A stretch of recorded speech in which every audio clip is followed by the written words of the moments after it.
Bhagavad Gita 11th chapter విశ్వరూప దర్శన యోగంలో 26 శ్లోక. అమీ చత్వాం ధృతరాష్ట్రస్య పుత్రాః survey సహేవావనిపాల సంగేః భీష్మో ద్రోణః సూతపుత్రస్తథాసౌ సహాస్మదీయేరపి యూధముఖ్యైః. ఇక్కడ ఏదైతే భయంకరంగా కనిపిస్తుంది, అగ్నిమయంగా ఉన్నది, ఆ తేజస్సు ఇంకా అన్ని వైపులా ప్రజ్వలిస్తూ ఉంది. నేను ఏది తెలుసుకోలేని స్థితికి వెళ్ళిపోతున్నాను, మనశ్శాంతి కరువైంది అంటున్నాడు. బాధేస్తుంది, భయం వేస్తుంది కృష్ణ అన్నా సరే అక్కడ కృష్ణుడిలో ఉలుకు లేదు, పలుకు లేదు, ఏమీ చెప్పట్లేదు. ఇప్పుడు చిన్నపిల్లవాడు ఎక్కడన్నా మనకి భయం వేస్తుంది అని వచ్చేసరికి గట్టిగా మనల్ని పట్టేసుకుంటే మనం ఏం చేస్తున్నాం? పోయిందిలే పోయిందిలే, ఏం కాదు ఏం కాదు అంటాం వెంటనే. మనం కూడా ఏం మాట్లాడకుండా ఉంటే ఏమవుతుంది? వాడికి భయం ఎక్కువైపోతుంది. ఇంకా మనం కూడా ఉలకట్లేదు పలకట్లేదు. ఆ భయం పోతుందని నా దగ్గరికి వచ్చాడు. నేను కూడా ఏం మాట్లాడకుండా ఉంటే ఏమవుతుంది? భయం పెరిగిపోతుంది. ఇక్కడ అంత భయంలో కూడా అక్కడ ఉన్నవన్నీ చూస్తున్నాడు చూస్తున్నాడు, ఇంకా వర్ణించి చెప్తున్నాడు. నా భయాన్ని అర్థం చేసుకో కృష్ణ అన్నట్టుగా. అమీచత్వం అంటే ఇక్కడ ఇదిగో అంటే ఈ విశ్వరూపంలో ఏవైతే చూపిస్తున్నావో అన్ని ముఖాలుగా లెక్కబెట్టలేనన్ని ముఖాలు కనిపిస్తున్నాయి. ఆ లెక్కబెట్టలేని ముఖాలు నోరు తెరిచి ఉన్నాయి, కళ్ళు ఉన్నాయి, చేతులు కనపడుతున్నాయి, ఆయుధాలు పట్టుకుని ఉన్నాయి, అలాగే ఉదరాలు ఉన్నాయి, పాదాలు కనిపిస్తూ ఉన్నాయి, తేజోమయంగా ఉన్నది. ఎటుపక్క చూసినా అలాగే కనిపిస్తూ ఉంది. ఇటు ఒకలాగా అటు ఒకలాగా లేదు. ఆది అంతం లేనంత స్థితిలో నాకు ఇంకా ప్రశాంతత కోల్పోతుంది అని చెప్పాడు ఇంతకుముందు. ఇప్పుడు మళ్ళీ ఇదిగో ఇక్కడ నాకేం కనిపిస్తుంది? ధృతరాష్ట్రస్య పుత్రాః, ధృతరాష్ట్రుడు అతని పుత్రులు ఇక్కడ కనిపిస్తున్నారు.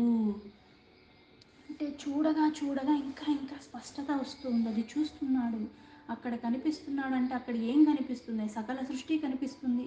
అయితే ఎవరి మూలమైతే ఈ యుద్ధం మొదలైందో, సంధి చేద్దామని పరమాత్మ కృష్ణుడే స్వయంగా వెళ్ళినా సరే దానికి ఒప్పుకోలేదు. ఎలా అయితే కొన్ని కొన్ని మనకి అది రాసి పెట్టి ఉన్నప్పుడు ఎవరు చెప్పినా సరే, జేజమ్మ దిగొచ్చినా సరే నేను వినను. ప్రారంధం అలా ఉంటుంది. మనకి నిజంగా బాగుపడే లక్షణాలు ఉన్నాయా లేవా అన్నది ఎక్కడ తెలిసిపోతుంది? ఇటువంటి మహాత్ములు మనకి తారసపడటమే గగనం. వాళ్ళు చెప్పిన మాట మనం చెవికి ఎక్కించుకొని దాన్ని తగ్గట్టుగా మనం ఆచరించటానికి పూనుకోవటము. వింటానికి అన్నీ వింటాం, కానీ మనకి నచ్చిందే చేస్తాం. ఆ చెప్పింది విని మళ్ళీ దానికి తగ్గట్టుగా నన్ను నేను మార్చుకునే ప్రయత్నం చేసిన వాడు జన్మ సార్థకతకు వెళ్తుంది. అరుదుగా లభిస్తారు అటువంటి వాళ్ళు. మనకి అక్కరకరాని విషయాలు చెప్తూ ఉంటే మనమే దూసుకుని వెళ్ళి మళ్ళీ వినటానికి సిద్ధపడుతుంటాం. పనికిరాని పనికొచ్చేది మాత్రం చెవికెక్కదు. మనకున్న వాసనలు అటువంటివి, ఎవరిని తప్పుపడటానికి ఏం లేదు. ఆ కర్మ రూపంలో మనకు కొన్ని కొన్ని తొలగేదాకా కూడా మనసు అటువైపుకి వెళ్ళదు. చంచలత్వం అన్నది మనకి తొలగనంత వరకు స్థిరత్వం రాదు. అజ్ఞానం అన్నది మూలాల నుంచి తొలగిపోతే కానీ జ్ఞానం వైపుగా మన అడుగులు వెళ్ళవు. ఇక్కడ ఎవరి మూలమైతే యుద్ధం మొదలైందో అతని పుత్రులు అందరూ, అందుకే ధృతరాష్ట్ర పుత్రాహ అని చెప్పి మళ్ళీ సర్వే. పుత్ర అంటే 100 మంది ఉన్నారు. ఒకడు అరా కాదు, అంతమంది అక్కడే ఉన్నారు. అంటే ఎవరు ఏది కావాలని ఆశించి చేశారో వాళ్ళకి అది దక్కని స్థితి కనిపిస్తుంది అక్కడ. నేను అనుకున్నంత మాత్రాన, నాకు అనుకూలంగా ఆ క్షణంలో ఉన్నంత మాత్రాన, నా పక్షాన సర్వము వచ్చి ఉన్నంత మాత్రాన, నా శత్రువు ఒక్కడే ఉన్నంత మాత్రాన నాకు విజయం లభిస్తుందని ఎవరు గ్యారంటీ ఇస్తారు? ఒక్కడే ఉంటాడు కానీ వాడి చేతిలో వీళ్ళందరూ చచ్చిపోయే స్థితి వచ్చేస్తుంది. నువ్వు ఊహించని రీతిలో జరుగుతాయి. సర్వము తెలుసన్న అజ్ఞానంలో మనం ఎప్పుడూ ఉండకూడదు. తారుమారైపోతాయి. ఒక్క నిమిషం చాలు. నీ ప్రణాళిక 100 ఏళ్ళకి సరిపడా నువ్వు వేసుకుని ఉండొచ్చు, కొన్ని సంవత్సరాలు కృషి చేసి ఉండొచ్చు. ఒక్కసారి నువ్వు ధర్మాన్ని తప్పావు అంటే ఏమవుతుంది? నీతో పాటు నీకు ఎవరైతే ప్రోత్సహిస్తున్నారో, నీ చుట్టూ ఎవరైతే చేరి ఉన్నారో, నీకు ఎవరైతే సహకరిస్తున్నారో సర్వము నశించిపోతారు. ఇక్కడ ఆ ధృతరాష్ట్రుడు పుత్రులు సర్వ అందరూ, వీళ్ళే కాకుండా సహ ఏవా అంటే ఈ ధృతరాష్ట్రుల యొక్క పుత్రుల కారణంగా మొదలైన యుద్ధంలో వాళ్ళు పోతున్నారు. మళ్ళీ ఇంకా అవనిపాల, అవనిపాల అంటే భూమిని పరిపాలిస్తున్న రాజులు. ఎవరు పరిపాలిస్తున్నారు అంటే యుద్ధం జరిగేటప్పుడు 2 పక్షాలు ఉన్నాయి. కొంతమంది కౌరవులకి సహకరించడానికి వచ్చారు, కొంతమంది పాండవుల్ని సహకరించడానికి వచ్చారు. పాండవుల సేనతో పోలిస్తే ధృతరాష్ట్రుడి కొడుకు ఒక్క దుర్యోధనుడి సేన అన్నది ఎక్కువగా ఉంది. అతనికి భయపడో అది అధర్మం అని తెలిసినా సరే అతని పక్షాన్ని ఉండవలసి వచ్చి కొంతమంది ఉన్నారు. అయితే వాళ్ళు ఒక్కళ్ళు రాలేదు కదా, వాళ్ళ సేనను మొత్తం తీసుకుని వచ్చారు. భూమిని పరిపాలిస్తున్న రాజులు, వాళ్ళకి సంబంధించిన సేన మొత్తం కూడా, అందుకే సంఘేహ, సంఘం అంటే ఆ సమూహం మొత్తం కూడా అక్కడ కనిపిస్తుంది. ఇదే కాకుండా భీష్మో ద్రోణ, భీష్మ పితామహుడు, ద్రోణుడు, ద్రోణాచార్యుడు విద్య చెప్పిన గురువు, వీళ్ళు కూడా కనిపిస్తున్నారు. అంటే అధర్మానికి పాల్పడిన వాడే కాకుండా అందరికీ మూలమై ధర్మాన్ని చూపించి మార్గాన్ని చూపిస్తున్న గురువులు కూడా అక్కడ కనిపిస్తున్నారు. భీష్ముడికి మరణమే లేదే, ఇచ్ఛానుసారంగా మరణించే వరం కూడా ఉన్నవాడు, అటువంటి వాడు కూడా అక్కడ కనిపిస్తున్నాడు. వీళ్ళే కాకుండా సూతపుత్ర అంటే కర్ణుడు, అంటే బ్రాహ్మణులకి క్షత్రియులకి కాకుండా, అంటే కొంతమంది తల్లి క్షత్రియ అయితే తండ్రి బ్రాహ్మణ కులానికి సంబంధించి, అంటే వర్ణ అటు ఇటు వర్ణాలు చేసుకోవటం. కొంతమంది క్షత్రియ పుత్రుడు అయినప్పటికీ కూడా కర్ణుడు, అంటే తల్లి క్షత్రియురాలే, కుంతీదేవి పుత్రుడే, కాకపోతే ఆవిడ వరప్రసాదం వల్ల పొందిన ఆ బిడ్డను వదిలేసింది. అయితే భీష్ముడికి ఏవైతే రథసారథిగా ఉన్నాడో తనకి లభిస్తే తను పెంచుకున్నాడు, సారథిగా ఉన్న అతనికి బిడ్డగా పెరుగుతూ ఉన్నాడు. అందుకే సూతపుత్ర అన్నారు కర్ణుడిని. కర్ణుడు కూడా అర్జునుడి కన్నా బలం ఎక్కువ ఉన్నవాడే. పైగా ఈ అర్జునుడికి వచ్చేసరికి ద్రోణాచార్య అటువంటి గురువులు నేర్పగా విద్య నేర్చుకున్నాం. ఇప్పుడు నాకు నైపుణ్యం రావటానికంటే దానికి ఎక్కడైతే మలుకోవలు ఇవన్నీ చక్కగా అవగాహనతో వాళ్ళు నేర్పించారు, ఇతను నేర్చుకున్నాడు. ఇతనిలో కూడా కొంచెం ఉంది కాబట్టి వాళ్ళు మలిచే కొద్దీ అలా చక్కగా తయారయ్యాడు. కానీ ఏకలవ్య శిష్యుడిగా గురువు లేకుండా గురువు మీద అపారమైన నమ్మకంతో ఆ నేర్పేది చూసి ఆయన భక్తితో ఆయన అంతగా స్వతహాగా నేర్చుకున్నవాడు. పైగా దీనికి ఎక్కడా సంబంధం లేకపోయినా ఆ స్థితి నుంచి ఎన్నో అవమానాలు పడుతూ ఉన్నవాడికి ఎప్పుడైతే దుర్యోధనుడు ఆ స్నేహాన్ని చూపించాడో ఆ స్నేహానికి కట్టుబడిపోయి అక్కడ యుద్ధానికి ప్రాణాలు పోయినా పర్వాలేదని నుంచున్నవాడు, అటువంటి యోధుడు మరణిస్తున్నాడు. వీళ్ళే కాకుండా తథాసౌ సహస్ మధీయేరపి యోధముఖ్యేహ, వీళ్ళే కాకుండా యుద్ధం చేసేటప్పుడు అటుపక్కన ఇటుపక్కన ఉన్నవాళ్ళు గాయాలవుతాయి, మరణం అన్నది జరుగుతూనే ఉంటుంది. వాళ్ళే మరణిస్తారని లేదు కదా, రెండు పక్షాల్లో కొంతమంది అన్నది మరణించడం అన్నది సహజం. ఇంతమంది వాళ్ళ పక్షంలో మళ్ళీ మన పక్షంలో కూడా మన వైపు నుంచి కూడా ముఖ్యమైన యోధులెందరూ కూడా అక్కడ ఉన్నారు. అంటే ఆ అగ్నిముఖానికి వీళ్ళందరూ కూడా బలైపోతున్నారు, అది నాకు కనిపిస్తుంది అని చెప్పాడు. శ్లోకానికి యథాతథా మీనింగ్ తీసుకుంటే, అమీచత్వాం ధృతరాష్ట్రస్య పుత్రాః సర్వే సహేవావనిపాల సంఘేః భీష్మో ద్రోణః సూతపుత్రస్తథాసౌ సహాస్మదీయేరపి యోధముఖ్యేః. ఇదిగో ఇక్కడ చేరి ఉన్న ధృతరాష్ట్రుల యొక్క పుత్రులు అంటే దుర్యోధనాదులు వాళ్ళందరూ కూడా అతనికి ఎవరైతే సహాయానికి వచ్చిన ఆ రాజుల యొక్క సమూహము కూడా అందరూ నీలో ప్రవేశిస్తున్నారు. వీళ్ళే కాదు, భీష్మ పితామహుడు, ద్రోణాచార్యుడు, కర్ణుడు, అలాగే మన పక్షంలో ఉన్న ప్రధాన ముఖ్యమైన యోధులు ఎందరో వీళ్ళందరూ కూడా ఇందులో ప్రవేశిస్తూ ఉన్నారు, అది చూస్తున్నాను అని చెప్తున్నాడు. ఇప్పుడు ధృతరాష్ట్రపుత్రులు అంటే, ఇప్పుడు యుద్ధం జరగకుండా ఎవరి మీద యుద్ధానికి వెళ్తున్నావు?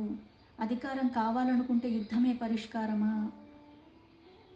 ఇక్కడ చిన్నప్పటి నుంచి ఏదైతే మనకి మొక్కగా ఉన్నప్పుడు దాన్ని నువ్వు ఎప్పుడైతే సరి చేయలేదో అది మహావృక్షమైనాక దాన్ని సరి చేయటం అన్నది నీ శక్తి సరిపోదు. పైగా ఇక్కడ కొన్ని ఎలా అయిపోతాయంటే, తప్పని చెప్పినా సరే ఎక్కడో నేను చెయ్యలేనిది వీడు చేస్తున్నాడన్న ఆనందం నేను చిన్నప్పుడు చిన్న చిన్న వాటికి మురిసిపోతూ ఉంటాం. నేను వాళ్ళని తిట్టలేకపోయాను, వీడు భలే తిట్టేస్తున్నాడు అని అనుకుంటాం మన పిల్లలు ఎవరినన్నా అలా చెప్పేసరికి. అది తర్వాత తర్వాత వాడు ఎవరినో తిడతాం కాదు, నన్ను కూడా అలాగే తిడతాడన్న విచక్షణ నీకు ఆ రోజు లేదు. ఇప్పుడు ఏం చేస్తున్నాడు? అందరితో ఎలా ఉంటున్నాడో నీతో కూడా అలానే ఉంటున్నాడు. ఎందుకు? అలా చేసినప్పుడు నేను సరిచెయ్యని కారణంగా నాతో కూడా అలాగే, వాళ్ళతో ఉండి అలాగా నాతో ఇలా ఉండని చెప్పే అర్హత నేను కోల్పోతాను. అక్కడ చేసినప్పుడు తప్పు కాదు, ఇది చేస్తే తప్పేంటి అని అడిగితే దాని దగ్గర నాకు సమాధానం కూడా ఉండదు. అందుకే నేను సరిగ్గా ఉండటం ప్రధానము. నన్ను చూసేవాడు అనుసరిస్తాడు. ఎక్కడైతే తప్పు చేస్తున్నాడో ఆ సమయంలో, ఆ క్షణంలో నేను సర్ది చెప్పాల్సిందే. అది గనక నేను ఒక్కసారి, 2 సార్లు పర్వాలేదు, పర్వాలేదు అంటే తర్వాత నేను మార్చటానికి కూడా అక్కడ ఏమీ మిగలదు. బండోడు అయిపోతాడంటాను కదా! అంటే వాడు బండతనం వచ్చేస్తుంది. అర్థం చేసుకునే స్థితి దాటిపోతారు. ఆ చిన్నప్పుడు ఉన్న చిన్న వ్యవధి ఏదైతే 5 సంవత్సరాల లోపల అన్ని చూసి వాళ్ళు నేర్చుకుంటూ ఉంటారు.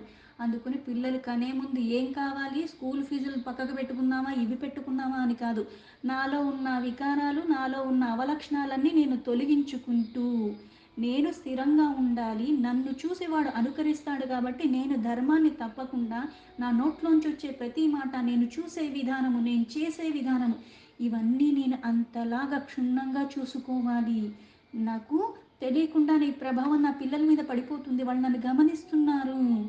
పెంచటం అంటే అది. అంతేగాని ఇది అడిగితే అది ఇచ్చేసాను, అది అడిగితే ఇది చేసేసాను, నేను కాబట్టి ఇంత బాగా పెంచాను, నా తల్లిదండ్రులు ఇలా పెంచలేదని మాట్లాడటం కాదు. వస్తువులతో పెంచటం కాదు.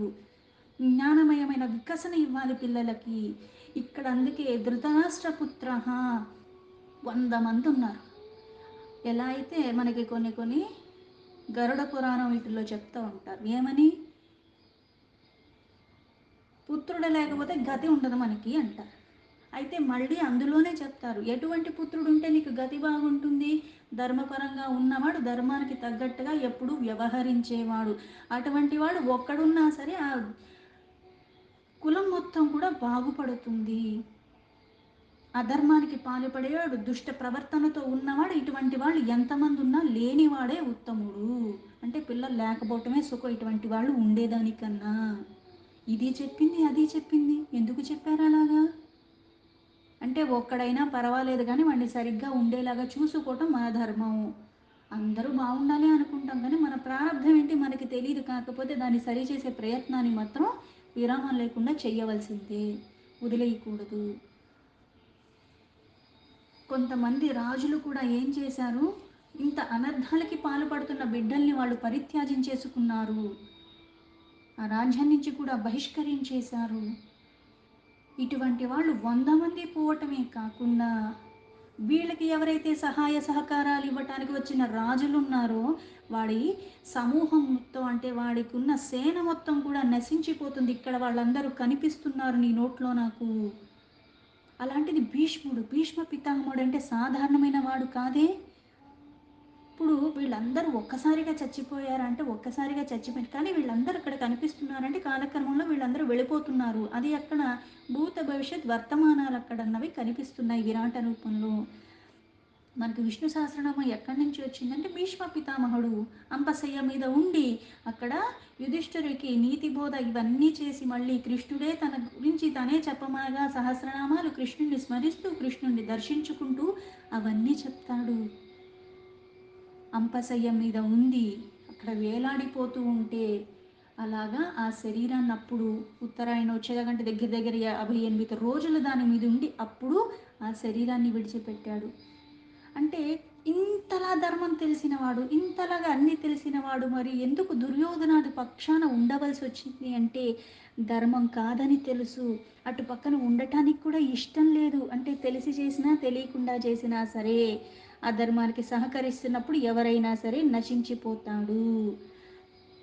ధృతరాష్ట్రుడు యొక్క ఆజ్ఞని శిరసావహించేది అధర్మం అని తెలిసి కూడా ఇష్టం లేకపోయినా సరే ఉండవలసి వచ్చింది. ఇప్పుడు ఇష్టం లేకపోయినా వచ్చినా యుద్ధరంగానికి వచ్చాక యుద్ధం చేయాల్సిందే. నాకు ఇష్టం లేకుండా వచ్చాను కాబట్టి నేను చేయనంటే అవతలాడేమో ఊరుకోడు కదా. వాడు యుద్ధం చేస్తాడు, నేను పోతాను. నా రక్షణ కోసమైనా నేను యుద్ధం అన్నది చేయాల్సిందే. అధర్మమే తెలిసినా అటు పక్షాన వచ్చాడు, అయిష్టంగానే యుద్ధాన్ని కొనసాగించాడు. పాండవుల పక్షాన ధర్మం ఉందని తెలుసు, వాళ్ళే గెలవాలన్న భావన ఉంది, కానీ తిను చేయాల్సింది తిను చేస్తూనే ఉన్నాడు. కానీ ఇది కూడా పాపమే. అందుకే మానసికంగా చేసినా, శారీరకంగా చేసినా, వాక్కు రూపంలో చేసినా 3 పాపాలే. ఒక్క క్రతువే చేస్తున్నావు కానీ ఈ 3 రకాలుగా నీకొస్తుంది. అది పుణ్యమైనా, పాపమైనా అని అందుకు చెప్పారు. అటువంటి భీష్మ పితామహుడు కూడా ఇక్కడ అలా మరణిస్తూ ఉన్నాడు, కనిపిస్తున్నాడు. అలాగే ద్రోణాచార్యుడు అంటే ముఖ్యంగా అంతమంది పోయారని చెప్తూ వీళ్ళ ఎందుకు విశేషంగా తీసుకున్నారు అంటే వీళ్ళు సాధారణమైన వాళ్ళు కాదే. భీష్మ పితామహుడు చేసిన భీష్మ ప్రతిజ్ఞ కారణంగా ఇచ్ఛానుసారమే మరణిస్తాడు. తన తప్పు తను తెలుసు, అది చేసేటప్పుడు తెలుసు, అవన్నీ తెలుసు. అందుకే ఆ శరీరాన్ని కూడా ఇచ్ఛానుసారంగా వదలగలిగాడు.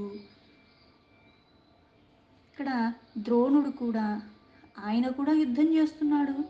అయితే ద్రౌపది యొక్క తండ్రి మీద ఈయన పట్ల వ్యవహరించిన రీతిలో ఆయన మీద ఈయనకి కాస్త ద్వేషం ఉన్నది. అయితే ఇంత ద్వేషం ఉన్నప్పటికి కూడా ఆ కృష్ణుడు ఆయన్ని వధించాలంటే ఏం చెప్పాడు? అశ్వత్థామ ఆయన కొడుకు. అయితే అశ్వత్థామ అన్న ఏనుగు మరణించింది, అబద్ధం నువ్వు అక్కడ మరణించాడని చెప్పు అంటే అది ఎలా చెప్తాను అంటారు. అయితే ఆ అశ్వత్థామ అన్న ఏనుగే మరణించిందని చెప్పు, కాకపోతే ఏనుగు అన్నది మాత్రం వినిపించకుండా చెప్పు. చెప్పటం చెప్తున్నావు కానీ అవతల వాడికి వినిపించకుండా చెప్పటం, అప్పుడు దోషం లేదు అని సలహా. వెళ్ళి ఏంటి అంటే అశ్వత్థామ మరణించాడు అని చెప్తాడు. పుత్రుడు మరణించేసరికి ఆయన ఉన్న ఆయుధాలు ఇవన్నీ వదిలేస్తాడు. బాధ వచ్చేస్తుంది. మనకన్నా ముందు మన పిల్లలు పోతే ఎంత బాధని. ఆ సమయంలో అందుకే అశ్వత్థామ అని చెప్పి అది ఏనుగు అన్నది వినిపించకుండా చెప్తా. తన కొడుకు మరణించాడని చెప్పి తను వెంటనే అస్త్రాలన్నీ వదిలేస్తాడు. ఆ క్షణాన్ని చూసుకుని ఆ ద్రౌపది యొక్క అన్న దృష్టియుద్ధం ఏం చేస్తాడు, తన తండ్రిని చంపాడన్న కారణంగా అది అర్జునుడికి నచ్చదు అని చెప్పి, ఎందుకంటే ఆయుధం లేని వాడిని యుద్ధరంగంలో చంపకూడదు, అది అధర్మం. కానీ దృష్టియుద్ధమునుడు ఆయన శిరస్సు ఖండించేస్తాడు. ఇలా ఏ కారణంగా మరణించినప్పటికి కూడా వీళ్ళందరూ అక్కడ కనిపిస్తున్నారంటే ఇతను ఊహించలేదు. నాకు విద్య నేర్పిన గురువు నాకన్నా చక్కగా అన్నీ చేయగలడు, ఆయన ఎలా మరణిస్తాడు? కానీ వాళ్ళందరూ అక్కడ కనిపిస్తున్నాడు. కర్ణుడు కూడా ఎలా అయితే రథం అక్కడ భూమిలో ఇరుక్కుపోయింది, ఏ కారణమైనప్పటికి కూడా వీళ్ళందరూ కూడా అక్కడికి వెళ్ళిపోయారు. వీళ్ళే కాకుండా దుర్యోధనాది వాళ్ళతో పాటుగా వాళ్ళకి సహకరించిన ప్రతి ఒక్కళ్ళు కూడా అక్కడే ఉన్నారు. సర్వే సమూహాలు సమూహాలుగా వెళ్ళిపోతున్నాయి. భీష్మ పితామహుడు కౌరవాది సేనలో ప్రముఖులైన ఈ మహాయోధులతో పాటు మన పక్షంలో ఉన్న మహాయోధులు కూడా, అంటే ఎవరికైతే మరణం సంభవించదో అటువంటి వాళ్ళు కూడా అక్కడ ఉన్నారు. ఈ మహాయోధులే భయంకరమేనని ఆ ముఖంలో కనిపిస్తూ ఉన్నారు. అందరూ అక్కడికే వెళ్ళిపోతూ ఉన్నారు. ఇక్కడ ఇంతమంది వెళ్ళిపోతున్నారు అంటే శత్రుపక్షంలో మన పక్షంలో చాలామంది మరణిస్తున్నారు, ముఖ్యమైన వాళ్ళే. అంటే ఒకడు బలవంతుడు ఉన్నాడంటే ఆయన్ని చూసుకుని 100 సేన ఈయన ఉన్నాడన్న ధీమాగా వస్తారు. ఇటువంటి బలవంతులే చచ్చిపోతున్నారంటే ఇంకా బలహీనంగా ఉన్నవాళ్ళు చాలామంది చచ్చిపోయారు. వాళ్ళందరూ అక్కడ యుద్ధరంగంలో మరణిస్తున్నారు, అక్కడ నీలోకి వెళ్ళిపోతున్నారు.